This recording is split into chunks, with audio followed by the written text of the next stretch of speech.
Okay, welcome back to Feedback Control Systems. This is Module 11.2, Bode plots for second-order poles.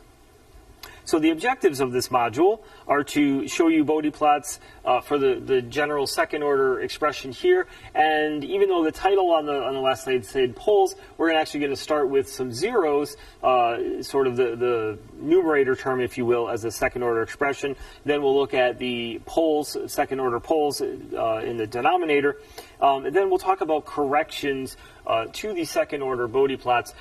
We really didn't make those in the previous module for a single pole or a single zero, but we'll see here relative to the second-order Bode plots, we really need to make these corrections, and you'll see it's really based on the amount of damping that we have in our system.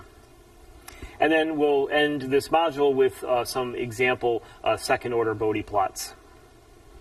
So first we'll start with the second order zero, so just the numerator term, no denominator here.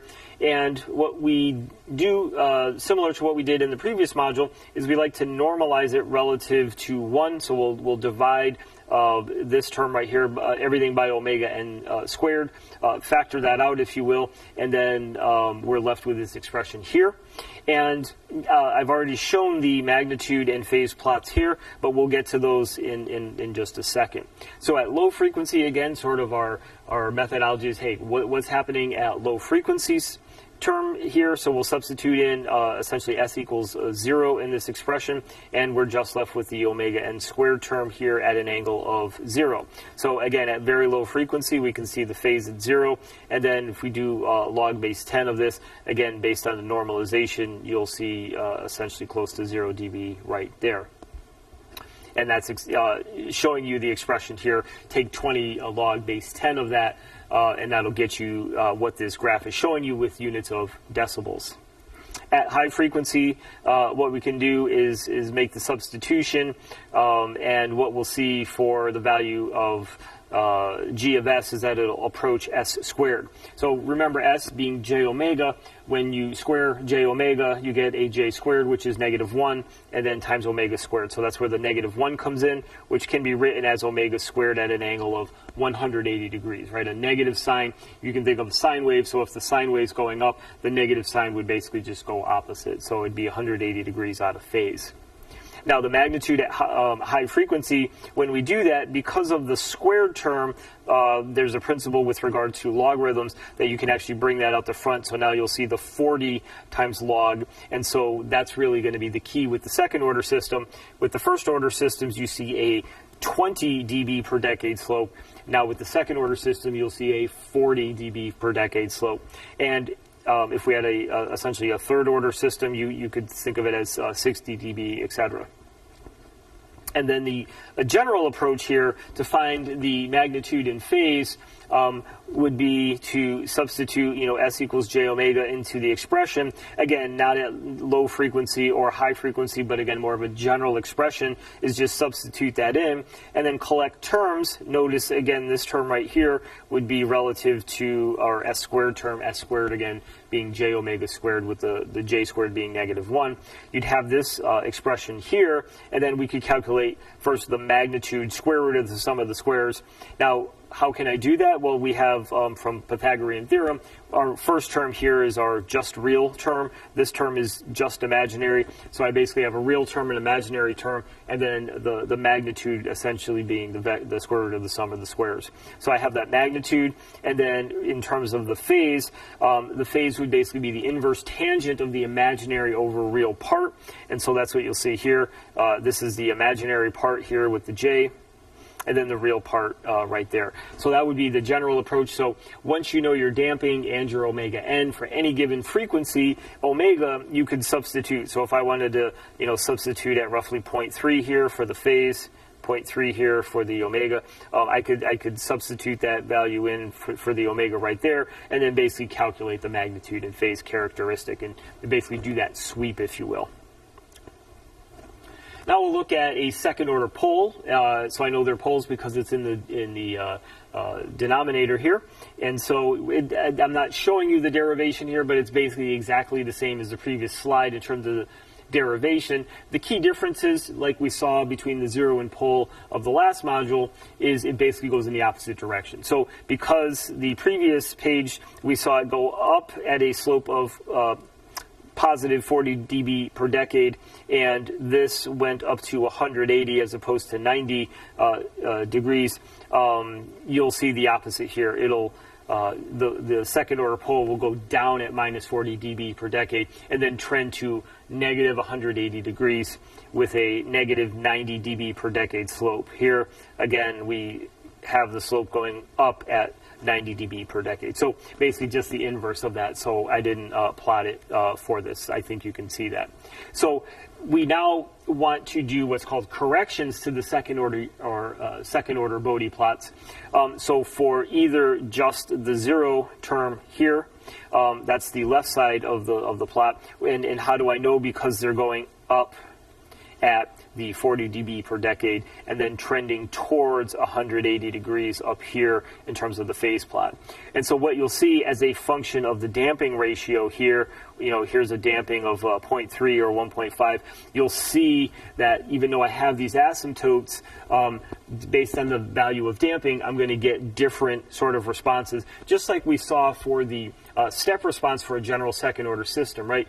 For the general second order system, in terms of the time domain, if this was our output C of t due to a step response, we might see, for critically damping, we might see sort of that characteristic.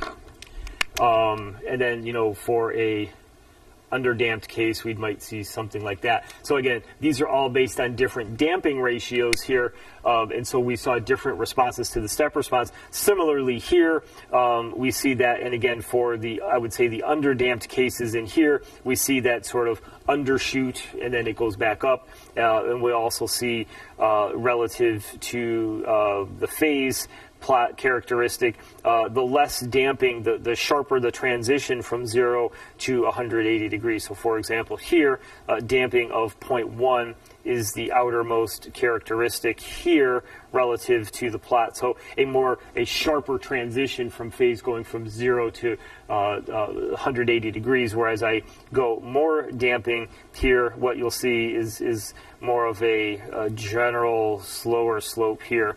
So that transition from phase may be important, and again, based on the step response, that may be important to you as well. So that's basically looking at the zero, and then on the right side of the graphs, the second order pole. Same thing, I know because I'm going here minus 40 dB per decade slope. Same thing here in terms of the low damping. I get more of that overshoot, and also the sharper move from 0 to minus 180 degrees as shown there. So wanted just to show you this, especially for the second order systems, very sensitive to the damping in terms of how that Bode plot will look in both magnitude and phase characteristic. Finally, for this module, we want to show an example second order Bode plot. And so what we have is really sort of a culmination of what we had looked at. Not everything, but a lot. So we have a zero, we know how to do that. A pole, we know how to do that. And then a second order pole, we know how to do that. So really what's missing is we don't have a zero or a pole at the origin. Okay, so that's our example. And what you'll see for each of these, what we're going to do is isolate them into a +1 term. So what I'm showing is for the second order term, what we're going to do there. But you'll see here, we did it for all the terms. I have an S over 3 plus 1. And when I do that, that 3 comes out the front in terms of a gain. When I do it for this term, that 2 comes out the front to kind of cancel that. And then when I do this, the 25 comes out the front to do that. So I can kind of combine that upfront gain into 3 over 50. And then I have all my terms here for this. So that would basically be the starting point for me to then prepare for my Bode plot. So first what we're going to do on this side is we can look at the all of the individual components. And so first we have a pole at -2. That starts, that's the first row right there. Pole at -2. And then so we can kind of anticipate what's going to happen for that specific pole. So we're going to start at 0, and then we'll see essentially where that pole will end up. So it's going to start at 0, and we'll highlight right there. We have a pole right there, and so we can essentially see that that goes down at minus 20 dB per decade, and so we can see that going right about there. Okay, so that's the pole at minus 2. Then we have the 0 at plus 3, and so what happens is that will be right here. It'll go up, so it'll be at 3, it'll start to go up. Okay, and then we could do the second order pole right here. We can do the second order pole, and we know that comes down at minus 40 dB per decade, so a sharper slope right there. So I'm going to clear that ink. Okay, and that's basically what you can see there. And also, can't forget, we actually have a gain. Okay, we have a gain, so we can do 20 log base 10 of 3/50, and that essentially is right there as a constant, roughly minus 25 dB is what that looks like. Okay, so that's basically all of the individual pieces plotted as magnitude. You can do the exact same thing down here, or for the phase in just a second. We'll hold off on the phase. And so the lower plot here is all of that kind of tied together. So the blue line down below here represents all of the above. So first I go down because of my my pole at minus 2, and then when I have a 0 at plus 3, what happens is my pole at minus 2 is still there, but then I add a 0, and those essentially cancel, and that's why you see this go flat after 3 until I hit 5, that pole essentially at 5, and then I basically have 2 poles here at 5, and excuse me, based on my omega n of 5, that's what I meant. This right here, this term is omega n squared. Square root of that is 5. That's where my omega n starts to slope down. And then at 5 right here, this goes down at minus 40 dB per decade. So this blue plot, again, that's the total magnitude that I have.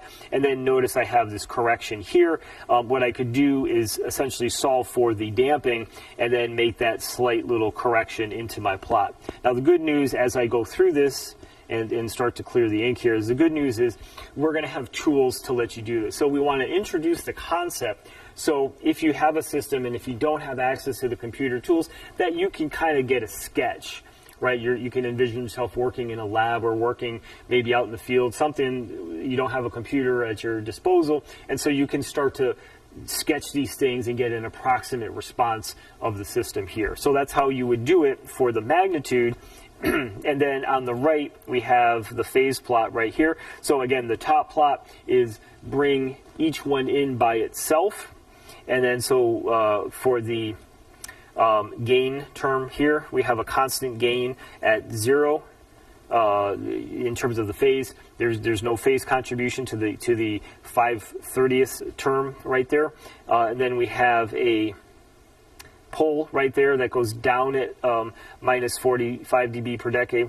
So when we find that, it starts at 1/10 of that, so 0.2 right here is where that starts, going down at minus 45 dB per decade, and then a factor of 10 above, then it goes and trends to minus 90 degrees. Then we could go and look at the other terms. Here's the 0 starting at 1/10 of 3, so about 0.3, and then it would go up at 45 degrees, and then a factor of 10 over, it would trend to 90. Okay, so those two in the limit tend to cancel each other out, and then I finally have my last phase term with omega n equals 5. It starts, and then that phase goes down at minus 90 dB per decade, and then it ends at minus 180. So when I combine all those, you'll see I have an initial drop of minus 45 due to my pole, but then right when this hits 0.3, my 0 takes over, right? I have my pole at minus 45 dB per decade, then my 0 comes in, those again cancel, so I have this little step right here where I have 0 phase, and then at 0.5, that second order comes down at minus 90, and then when that finally ends, it'll trend to minus 180. So that's essentially going to be the phase plot. First, the individual components on top, and then sort of that total that we have at the bottom. Okay, so this will conclude our module where we looked at second order poles and zeros, in this case really focusing on the pole, and then really tying all those together, the single zero, the single pole, and then the second order pole, plotting those individual pieces and then tying it all together into a final plot. And then in this case, even with the correction for that as well. Okay, so if you have any questions on any of this material, please don't hesitate to reach out. Thank you.